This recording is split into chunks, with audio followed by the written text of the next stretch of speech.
नमस्कार। रामायण की कुछ नीतियां आप ध्यान रख लेना। यह नीतियां आपको जीवन में कभी हारने नहीं देती। यह नीतियां आपके जीवन में कभी भी सुख दुख भी आएगा ना तो भी आपको समान रखेगी।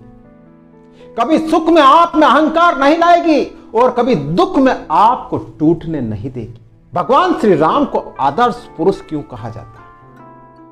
क्यों एक आदर्श भाई कहा जाता है? क्यों एक आदर्श पति कहा जाता है? क्यों एक आदर्श दोस्त कहा जाता है? क्यों इनको मर्यादा पुरुषोत्तम राम कहा जाता है? रामायण की ऐसी कौन सी नीतियां हैं जो आपको जाननी चाहिए और ये नीतियां आपके जीवन को पलट सकती है, आपके जीवन में कुछ डिफरेंट ला सकती हैं, जो जुनून उमंग पैदा कर सकती है। ऐसी नीतियां क्या है ये देखिए। सबसे पहले तो ध्यान रखना कि समय कभी भी बदल सकता है, परिस्थितियां कभी भी बदल सकती है। हमेशा सकारात्मक लेना। भगवान श्री राम के बारे में आप अच्छी तरह से जानते हो। भगवान श्री राम और पूरी अयोध्या को पता होता है कि सुबह भगवान श्री राम का राज्य अभिषेक होने वाला होता है। पूरी अयोध्या में हर्षोल्लास होता है, उमंग होती है और जोश होता है और सब जगह उत्साह उमंग होता है। लेकिन रात में भगवान श्री राम को पता चलता है कि सुबह उनको वनवास जाना है, उनका राज्याभिषेक नहीं होगा, उनका वनवास होगा। लेकिन ऐसी परिस्थिति में भी भगवान श्री राम घबराते नहीं हैं, अपना धैर्य नहीं खोते हैं, अपना आपा नहीं खोते हैं, बिल्कुल शांत रहते हैं और अपने पिता से कहते हैं कि मैं सुबह वनवास चला जाऊंगा। तो देखा भगवान श्री राम के जीवन में अचानक समय बदलता है, अचानक परिस्थितियां बदलती है, लेकिन भगवान श्री राम फिर भी शांत रहते हैं, पॉजिटिव रहते हैं, सकारात्मक रहते हैं। तो आप भी ध्यान रखना, आपका जीवन में भी सडन अचानक आपका समय बदल सकता है, अचानक आपकी परिस्थिति बदल सकती है। आपको लगता है सब कुछ अच्छा चला और अचानक कुछ बुरा भी हो सकता है आपके लाइफ में, लेकिन उस वक्त आप धैर्य मत खोना, हिम्मत मत खोना, साहस मत खोना, सकारात्मकता के साथ में काम करते रहना। आपका कोई भी काम बिगड़ेगा नहीं और आप मुश्किल से मुश्किल परिस्थिति को भी चुटकी में सोल्व कर लोगे। रामायण की दूसरी नीति कहती है कि जीवन साथी के साथ वफादार रहना, जीवन साथी के मन की भावनाओं को समझना। भगवान श्री राम अयोध्या के राजा थे। राजा पता है बहुत सारे विवाह करते थे, लेकिन भगवान श्री राम ने क्या कसम खाई थी कि मैं सिर्फ सीता से प्रेम करता हूं और सीता के अलावा मेरे जीवन में कोई नहीं आएगा। तो यह होता है कि एक पति अपनी पत्नी के प्रति कितना वफादार होता है। तो जब आप जीवन साथी हो एक दूसरे में तो आपको वफादार रहना होगा। और दूसरी बात, जीवन साथी के मन की भावना समझनी होगी। अगर वो कुछ भी नहीं बोले तो जब भगवान श्री राम और लक्ष्मण और सीता नदी पार करके दूसरे छोर पे जाते हैं, केवट उनको लेके जाता है, तो भगवान श्री राम के पास कुछ नहीं होता है केवट को देने के लिए। तो भगवान श्री राम का चेहरा देखकर माता सीता पहचान लेती कि भगवान श्री राम क्या चाहते हैं। तो माता सीता अपनी एक अंगूठी निकालकर भगवान श्री राम को देती है कि इस केवट को दे दो। लेकिन भगवान श्री राम जब उस केवट को देते हैं तो केवट वह अंगूठी नहीं लेता है, वापस माता सीता को लौटा देता है। तो ध्यान रखना, आप पति पत्नी हो तो एक दूसरे के प्रति वफादार रहना और अपने जीवन साथी की मन की भावनाओं को समझना कि वो आखिर चाहता क्या है। तभी आपका जीवन अच्छा चलेगा, शांत चलेगा और सक्सेस होगा।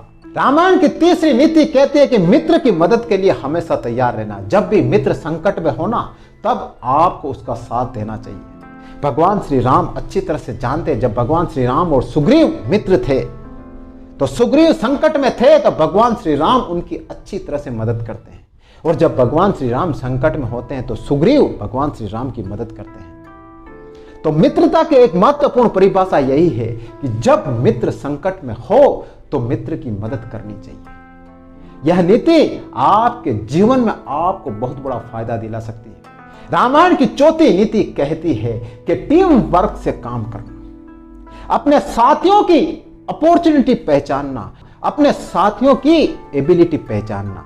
जब भगवान श्री राम राम सेतु का निर्माण करते हैं तो भगवान श्री राम अच्छी तरह से जानते हैं कि उनकी सेना में नल और नील हैं, उनके अंदर बहुत सारा पोटेंशियल है और वो ऐसी कला जानते हैं कि दूसरे कोई नहीं जानते। तो भगवान श्री राम नल और नील का अच्छी तरह से उपयोग लेते हैं। क्यों? क्योंकि उनके द्वारा फेंके गए पत्थर कभी डूबते नहीं हैं। तो उन्हीं दोनों की वजह से भगवान श्री राम राम सेतु का निर्माण करते हैं। तो भगवान श्री राम अच्छी तरह से जानते थे कि टीम वर्क से कैसे काम किया जाए, अपने साथियों की अपॉर्चुनिटी कैसे पहचाने। तो आप भी जीवन में ध्यान रखना, जब भी आप टीम वर्क में काम करो ना, तो हर एक साथी को अवसर देना, हर एक साथी की अपॉर्चुनिटी पहचानना। अगर आप ये करोगे ना तो आपकी टीम अवश्य सफल होगी और आप जीवन में हर टारगेट अचीव कर लोगे। रामायण की 5वीं नीति कहती है कि शांत और विनम्र रहना, कभी गुस्सा मत करना। हाँ, गुस्सा करना जहां वाजिब हो, गुस्सा भी करना। आप अच्छी तरह से जानते हो पूरी रामायण में भगवान श्री राम कितने शांत रहते हैं और कितने विनम्र रहते हैं। उनके जितना शांत और विनम्र कोई नहीं रहता है। हाँ, लेकिन भगवान पूरी रामायण में सिर्फ एक जगह गुस्सा करते हैं और आपको अच्छी तरह से पता होगा। जब भगवान श्री राम लंका जाने के लिए कोशिश करते हैं तो बीच में समुद्र आ जाता है। तो भगवान श्री राम समुद्र से निवेदन करते हैं। 4 दिन तक समुद्र से निवेदन करते रहते हैं कि मुझे रास्ता दो, मुझे रास्ता दो। आखिर में भगवान श्री राम का सब्र टूट जाता है और उस वक्त भगवान श्री राम समुद्र पर गुस्सा करते हैं। तो भगवान श्री राम की यह नीति कहती है कि जब तक शांति से काम हो करते जाए, गुस्सा बिना फालतू का नहीं करना। हाँ, लेकिन जहां जायज हो वहां गुस्सा भी करना चाहिए। रामायण की 6ठी नीति कहती है कि अंतिम समय तक शांति का प्रयास करते रहना। युद्ध शांति का कोई विकल्प नहीं है। भगवान श्री राम ने कितनी बार रावण को समझाया, कितनी बार रावण के यहां शांति दूत भेजे, फिर भी रावण नहीं माना और अंतिम में भगवान श्री राम ने युद्ध किया। रामायण की नीति कहती है कि आप भी जीवन में शांति की राह पे चलो।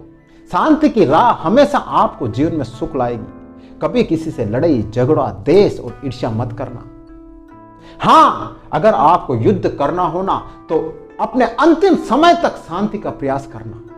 हाँ, तब भी जब शांति ना आए तब आप युद्ध करना। बाकी बिना फालतू के किसी से लड़ाई झगड़ा, ईर्ष्या, द्वेष, जेलसी मत करना, वरना आपका जीवन खराब हो जाएगा। तो रामायण की ये कुछ नीतियां हैं जो अगर आप अपने जीवन में अपना लोगे ना तो आपका जीवन दूसरों से काफी आगे निकल जाएगा और आप दूसरों से जल्दी तरक्की कर जाओगे।